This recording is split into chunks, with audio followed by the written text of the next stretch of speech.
Hello दोस्तों, आज मैं बौद्ध संगीतिया के बारे में बताने वाली हूँ। बौद्ध संगीतियाँ कितने हुए हैं? तो 4 हुए हैं। इसके बारे में मैं बताने वाली हूँ। सबसे पहले समय, स्थान, शासनकाल, अध्यक्ष और प्रमुख कार्य।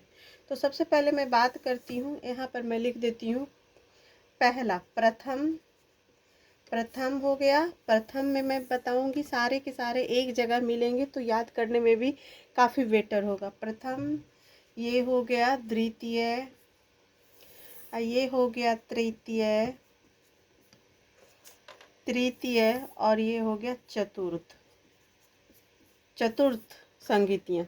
तो पहली संगीतियाँ जो हुई है, जो सीधे हम लोग जब बौद्ध भगवान जो है, बौद्ध भगवान का निर्वाण, बौद्ध भगवान की जब मृत्यु हुई उसी वर्ष पहली संगीतियाँ हुई। तो मृत्यु हुई 483 ईस्वी पूर्व। दूसरा हुई दोस्तों 383 ईस्वी पूर्व।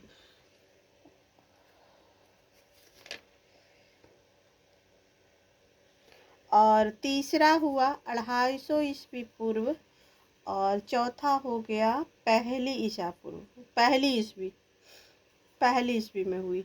अब स्थान हम लोग याद रखेंगे कि यह स्थान कहाँ हुआ। तो प्रथम जो हुआ कौन सा स्थान था? प्रथम राजगीर था।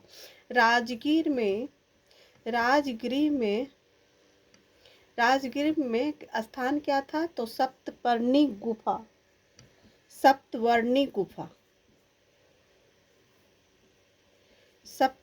गुफा में क्या हुआ था? पहली संगीति हुआ था।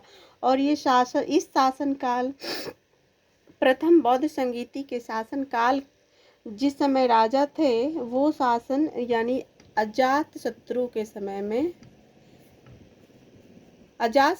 समय में प्रथम बौद्ध संगीति हुई थी। और अध्यक्ष याद रखेंगे महाकश्यप। और प्रमुख कार्य क्या हुआ था? तो सूत एवं विनय पिटक का इस संगीतिया में सूत एवं विनय पिटक का संकलन हुआ था।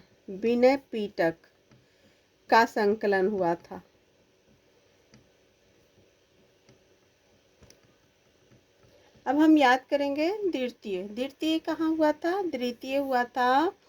द्वितीय जो बौद्ध संगीति हुई थी, द्वितीय कहाँ हुई थी? वैशाली में हुई थी। जब वैशाली में हुई थी तो उस समय राजा थे।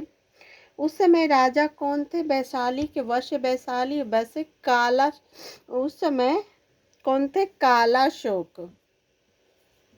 और अध्यक्ष थे सुबु कामी। अध्यक्ष कौन थे? सुबु कामी थे।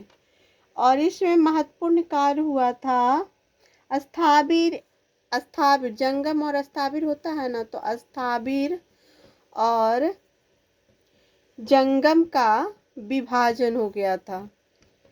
स्थाविर और जंगम का विभाजन हो गया था। ये याद रहेगा दोस्तों कि पहला हो गया 483, दूसरा भी उसी की तरह, यानी कि उसी की तरह याद कर सकते हैं हम लोग कि 483, 383, 250 और पहली शताब्दी। तो तीसरी जो हुई है 250 ईस्वी पूर्व हुई, वो स्थान था पाटलिपुत्रा। वो स्थान कौन सा था? पाटलिपुत्रा स्थान था। और शासनकाल पाटलिपुत्रा जहाँ पे आ गया, 250 आ गया, तो उस समय कौन थे? शासनकाल किनका था? अशोक का, सम्राट अशोक का नाम तो सुना ही होगा, जानते ही होंगे। सम्राट अशोक का शासनकाल चल रहा था। और अध्यक्ष कौन थे? तो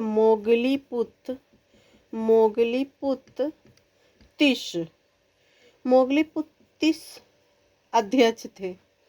और कार्य था उस समय, विशेष कार्य जो हुआ था, अभिधम पीटक का संकलन हुआ था, यानी लिखा गया था। फिर आ गए हम पहली शताब्दी। पहली ईस्वी में हुआ। पहली शताब्दी, यहाँ पे लिख देंगे पहली शताब्दी ईस्वी। ये याद रहे दोस्तों कि ये ईस्वी पूर्व है और ये जो है ईस्वी हो जाता है, दोनों में फ़र्क होता है। तो ये जो चौथा जो हुआ चौथी जो बौद्ध संगति हुई वो कहाँ हुई, चौथी बौद्ध संगति कहाँ हुई, याद रखना होगा। चौथी बौद्ध संगति जो हुई वो हुई कुंडलवन में। कुंडलवन कहाँ है, कुंडलवन कश्मीर में हुई। ये याद रखना पड़ेगा कि एक ये जो है ये जो बौद्ध संगति हुई थी, चौथी जो बौद्ध संगति हुई थी, ऐसी बौद्ध संगति थी कि जिसका बिहार में ना होकर के बिहार से बाहर हुआ था। तो ये याद रखना पड़ेगा कि बिहार से बाहर होने वाले कौन सी बौद्ध संगतियाँ थी, तो कौन सी हो जाएगी, ये चौथी हो जाएगी।